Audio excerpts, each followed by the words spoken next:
seasoned statesman and strategist who has shaped international trade, economic policy, and urban development. As U.S. Trade Representative under President Obama, he led high-stakes global negotiations, and as Mayor of Dallas, he spearheaded economic expansion. Now Senior Counsel at Gibson, Dodd & Fletcher, he provides strategic counsel to major corporations navigating complex policy matters. Congresswoman Jasmine Crawford.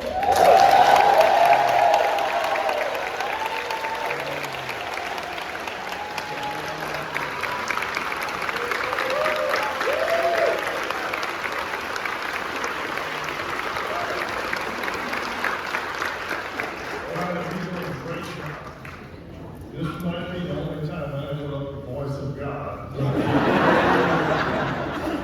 Congresswoman is extremely gracious to share this time with us, but she has to actually catch a plane tonight. So we got a hard stop at 8 o'clock. So we're gonna get into it. I hope you feel the love and the support and everything that means from this audience, because this is a group of people who collectively very much appreciate and embrace what you're doing and how you're doing it. So once again, thank you for joining me and welcome. And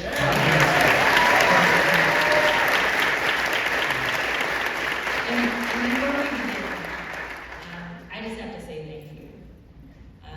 I know that, we'll get into a conversation and we'll talk about things that maybe y'all didn't know about me, but I do have to say in this moment, just thank you. Because many of you are my actual constituents.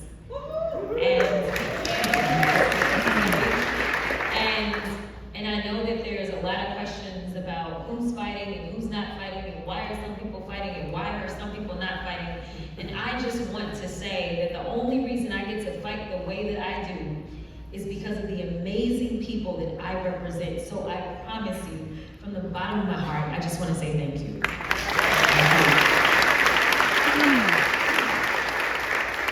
And for those of you expecting fireworks, you might be a little disappointed because you can Google, turn on TV, see all the political stuff. For me, the joy of these conversations is for people to get to know the woman behind you, but more importantly, that girl, and how you were raised and how you came to possess all of these incredible talents. So let's start.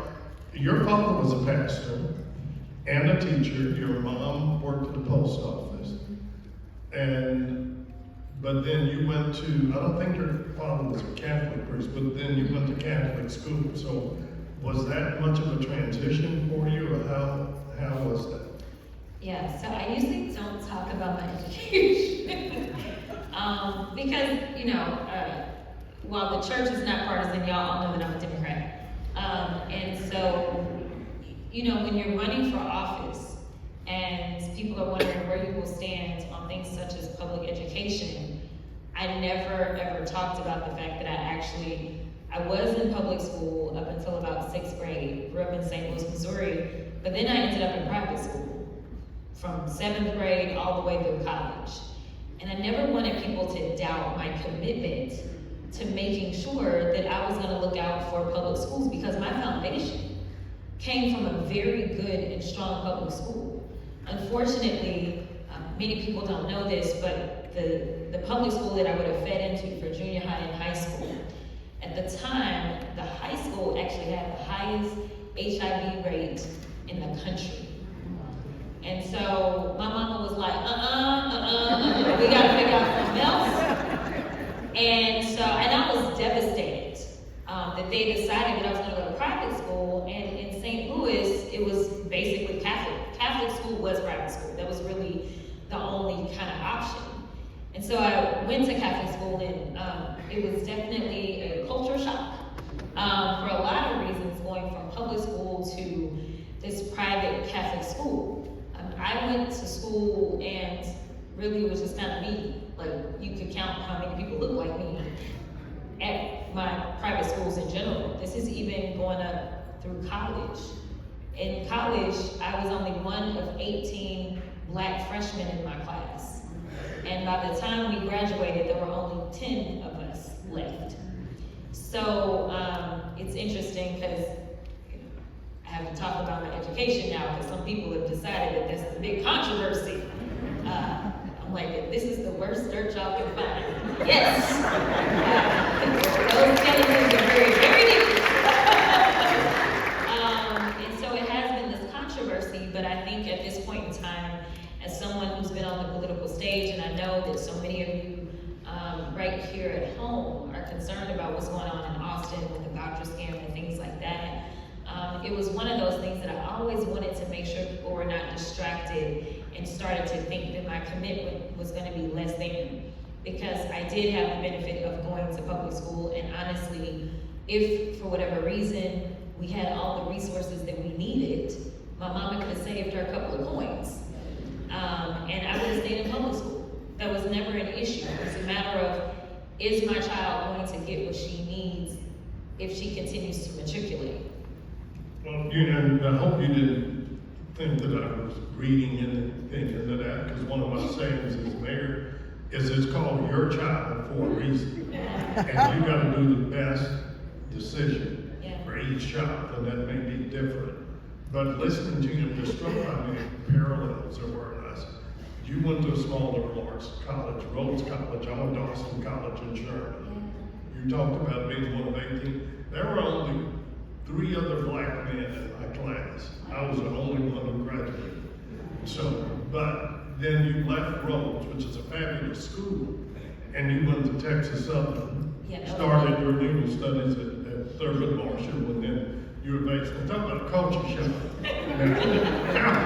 How was that to go from Rhodes to then? But before that, I thought I read, I know you got your degree in business, but you wanted to be an accountant.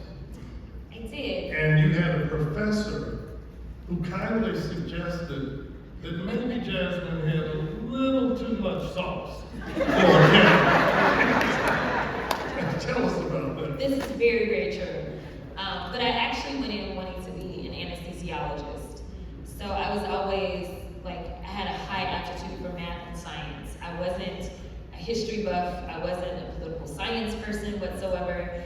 And so when I went in to be pre-med so that I could ultimately become an anesthesiologist. And as a freshman, I think it was my second semester, maybe, I had to take Biochem 2 at 8 a.m. and I was like, this just ain't my ministry. It's not for me. Maybe I was a sophomore. I must have been a sophomore.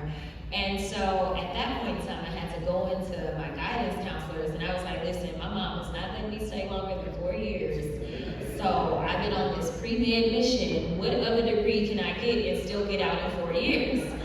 And so they said, well, you should do okay in business because you have this high aptitude for math and a lot of this will translate. So that's when I ended up becoming a business major, and the goal at that point in time was for me to become an accountant. So ultimately I graduated with a business degree from Rhodes College, and it was a liberal arts school. So if anybody knows anything about liberal arts school, they have you doing all kinds of artsy things. So Little Shop of Horrors is still one of my favorite movies to this day. Yeah, my staffer over there is like, what? Yeah, okay. So generational issues, but nevertheless. So I actually participated in Little Shop of Horrors at school, and my mock trial coach ended up coming up to me after one of the shows and says, I need you on the mock trial team. And I was like, oh, no. I'm gonna become an accountant. And he was like, what? And I was like, yes, I am very good at math. I'm gonna become an accountant.